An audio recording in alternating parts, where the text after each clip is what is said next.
Hello ভাই ও বোনেরা, আসসালামু আলাইকুম।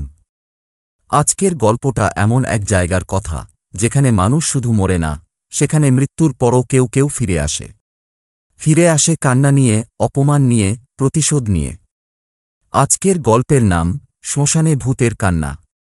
এটা কোনো গল্প না, এটা এক সত্যি ঘটনা। যে ঘটনা শুনলে রাতে ঘুম আসবে না। তাই লাইট জ্বালাইয়া রাখুন, কারণ আজ রাতের শেষ পর্যন্ত আপনি একা থাকবেন না। গল্পটা শুরু হয় এক গ্রামের কাছে, নাম নাইলা গ্রাম। নদীর পাশে জঙ্গলের মাঝে পড়ে থাকা একটা পুরনো শ্মশানঘাট। লোকে বলে সেখানে পুরুষের চিতা জ্বালানো হয় না, কারণ এক মহিলার আত্মা সেখানে আটকা পড়ে আছে। তার নাম ছিল রূপসী। 1985 সাল। নাইলা গ্রামে রূপসী ছিল সবচেয়ে সুন্দরী মেয়ে। চোখে তার ছিল আকাশের নীল, চুল কালো কালো যেন রাতের মেঘ। পাড়ার সব ছেলে তার পিছনে পাগল। কিন্তু রূপসী শুধু একজনকে ভালোবাসত, নজরুল, গ্রামের এক গরিব মাছ ধরার ছেলে। দুজনের বিয়ে ঠিক হয়েছিল, কিন্তু গ্রামের জমিদার সৈয়দ মিয়া রূপসীকে চোখে দেখে। সে চায় তাকে বিয়ে করবে। রূপসী মানা করে। তখন সৈয়দ মিয়া চালায় ষড়যন্ত্র। এক রাতে সে নজরুলকে ডাকায় মাছ ধরতে নদীতে। সেখানে তার লোকজন নজরুলকে মেরে ফেলে আর লাশ ফেলে দেয় নদীতে। রূপসী যখন জানতে পারে, তখন তার মনে আগুন। সে সৈয়দ মিয়ার বাড়িতে যায় জ্বলন্ত মশাল নিয়ে।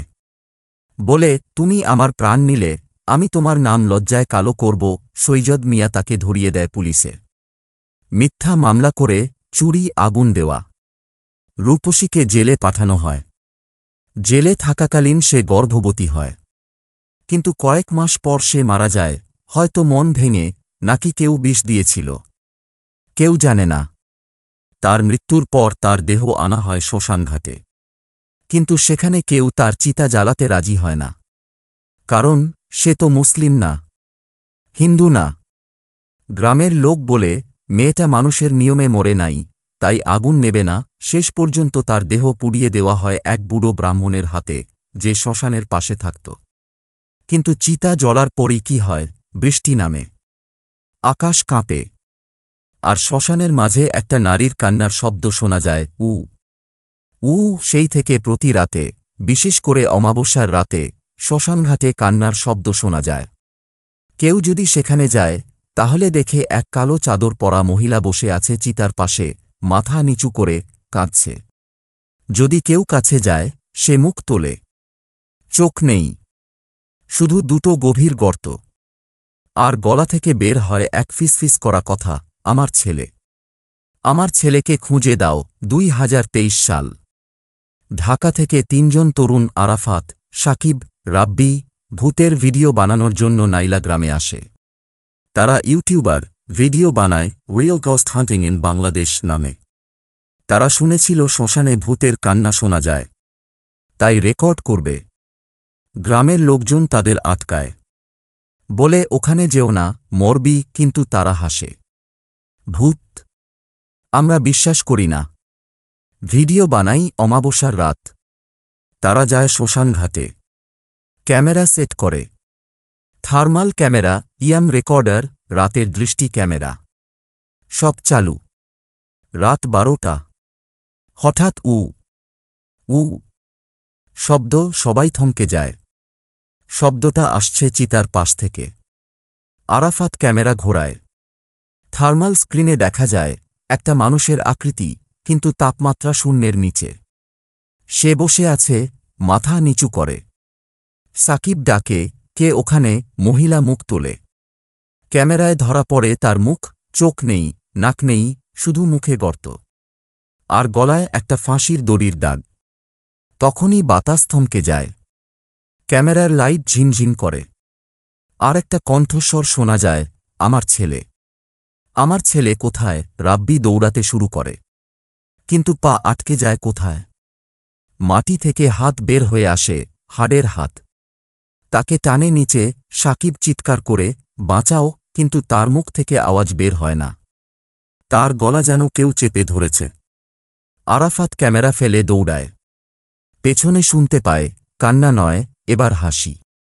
কড়কড়ে হাসি। পরের দিন সকালে গ্রামের লোকজন পায় তাদের ক্যামেরা। ভিডিও চালানো হয়। ভিডিওতে শেষ 10 মিনিট ধরা পড়েছে সবকিছু। শেষ ফ্রেমে দেখা যায় রাব্বি মাটিতে পড়ে আছে, চোখ খোলা, কিন্তু নড়ছে না। আর তার পাশে একটা ছোট শিশুর পায়ের ছাপ, যা মাটিতে দেখা যায় না, কিন্তু থার্মাল ক্যামেরায় দেখা যায়। আর ভিডিওর শেষে একটা ভয়ঙ্কর কথা শোনা যায়, তোমরা আমার ছেলেকে দেখেছ? সে তো আমার কোলে ঘুমায় না। পুলিশ আসে, কিন্তু রাব্বির লাশ পাওয়া যায় না। শুধু পাওয়া যায় তার মোবাইল ফোন, যার স্ক্রিনে একটা ছবি খোলা, একটা নারী কোলে শিশু নিয়ে হাসছে। ছবির নিচে লেখা, আমি এখন মা। সাকিব ও আরাফাত বাঁচে, কিন্তু তাদের মন ভাঙে। আরাফাত মানসিকভাবে ভেঙে পড়ে।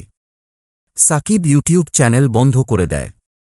কিন্তু আজও প্রতি অমাবস্যার রাতে নাইলা গ্রামের লোকজন শোনে উ উ কান্নার শব্দ শ্মশানঘাটের দিক থেকে। কেউ বলে রূপসী এখন তার হারানো ছেলেকে খুঁজছে। কেউ বলে সে এখন তার ছেলেকে পেয়ে গেছে, কিন্তু সে ছেলে কারো না। সে ভূতের ছেলে। কেমন লাগলো ভাই ও বোনেরা আজকের গল্প? এই গল্পটা শুধু একটা কাহিনী না, এটা এমন এক সত্যি ঘটনা যা আজও কারো ঘুম কেড়ে নেয়। যদি আপনি ভাবেন এটা শুধু গল্প, তাহলে একবার রাতে শ্মশানঘাটে গিয়ে শুনুন। শুনুন সেই কান্নার শব্দ, শুনুন সেই মায়ের ডাক, আমার ছেলে, আমার ছেলেকে খুঁজে দাও। ভালো থাকুন। ভুলেও একা রাতে শ্মশানঘাটে যাবেন না। আর হ্যাঁ, চ্যানেলটা সাবস্ক্রাইব করুন, কারণ পরের গল্পটা আরও ভয়ঙ্কর।